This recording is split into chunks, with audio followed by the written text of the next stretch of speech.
조이포유 1분 칼럼, 일산 든든한 교회 송자경 사모입니다. 교회들의 노래도 추억의 꽃들과 열매로 가득합니다. 가지, 고추, 방울토마토가 예쁜 열매를 맺고 화단에 심겨진 호박은 벽을 타고 올라가며 탐스러운 열매를 맺고 있습니다. 빨갛게 피어있는 봉숭아 꽃을 보니 할머니 생각이 납니다. 어릴 적 저희 할머니는 무더운 여름밤 봉숭아 꽃을 따서 해마다 제 10손가락에 붉은색 꽃물을 들여주셨습니다. 다음날 일어나 보면 손에 감은 봉숭아 꽃이 빠져버리기도 하고 손톱뿐 아니라 손가락까지 꽃물이 들어있었답니다. 그리운 그 시절을 추억하며 이 계절 제 마음도 잘 지워지지 않는 예쁜 색, 예수님의 색깔로 물들여 봐야 되겠습니다.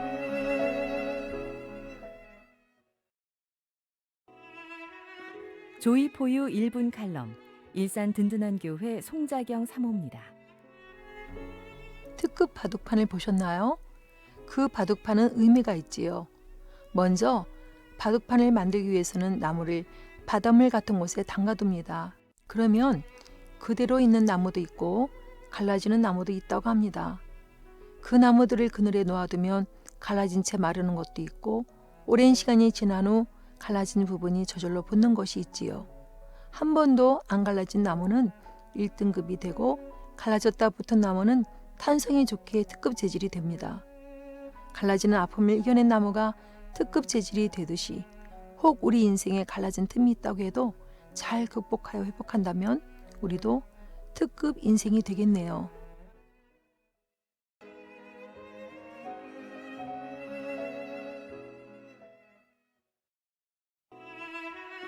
조이포유 1분 칼럼, 일산 든든한 교회 송자경 사모입니다.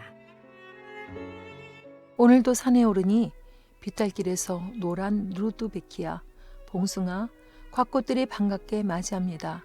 오늘은 줄을 타고 나무에 올라가는 보라색 나팔꽃 한 송이가 새롭게 인사하네요.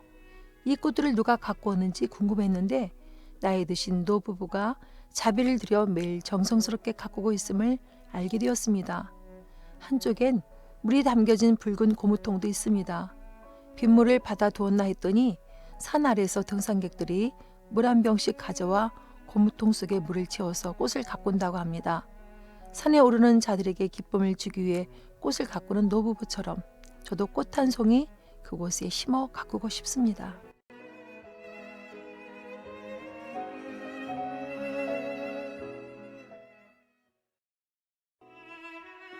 조이포유 1분 칼럼, 일산 든든한 교회 송자경 사모입니다. 가슴에 와닿는 로버트 테스테의 시를 소개합니다.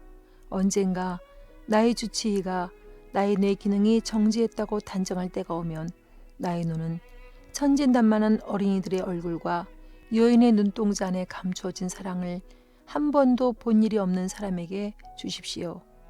나의 뇌세포로 말 못하던 소년이 함성을 지르게 하고 듣지 못하는 소녀가 그녀의 창문에 부딪히는 빗방울 소리를 듣게 하여 주십시오. 나머지들은 재로 만들어 들꽃들이 무성히 자라도록 바람에 뿌려 주십시오.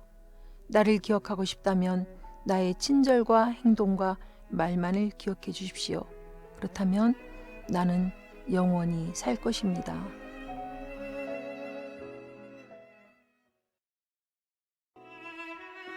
조이포유 1분 칼럼, 일산 든든한 교회 송자경 사모입니다. 남아프리카 공화국 최초의 흑인 대통령 만델라. 그는 대통령이 되기 전 정치범 수용소에서 27년간이나 보냈지만 그가 대통령이 된 후 가장 먼저 한 일은 자신을 감옥에 넣은 백인들을 용서한 것입니다. 어떻게 그를 철장에 넣은 원수들을 용서할 수 있었는지 묻는 질문에 이렇게 답했습니다. 내 몸은 감옥에서 나왔지만 저들을 용서하지 못했다면 내 마음은 계속 철장 안에 갇혀 있을 거예요. 7번씩 70번이라도 용서하라고 하신 예수님 말씀처럼 우리 힘으로는 결코 하기 힘든 용서지만 주님의 능력으로 용서한다면 우리는 진정한 자유를 누릴 수 있답니다.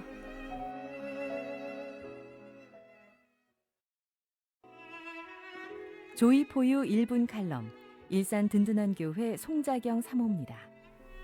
호화 유람선 타이타닉호의 침몰은 세계 최고의 해난 사고입니다. 이 배가 빙산과 충돌하기 전 빙산을 조심하라는 경고를 무려 6번이나 받았지만 선장은 이를 무시하고 항해를 계속했습니다. 결국 한 사람의 실수가 많은 사람을 비극으로 이끌었습니다. 우리는 혹시 미움과 증오와 쾌락을 따르는 불순종과 어리석은 길에서 돌이키라는 경고를 무시하고 계속 달려나가고 있지는 않은지요. 우리들이 빠르게 앞으로 가는 것보다 더욱 중요한 것은 인생 항해의 길에서 잠시 멈추어서 세밀한 주님의 음성에 귀를 기울여 내가 가고 있는 길을 확인하는 것입니다.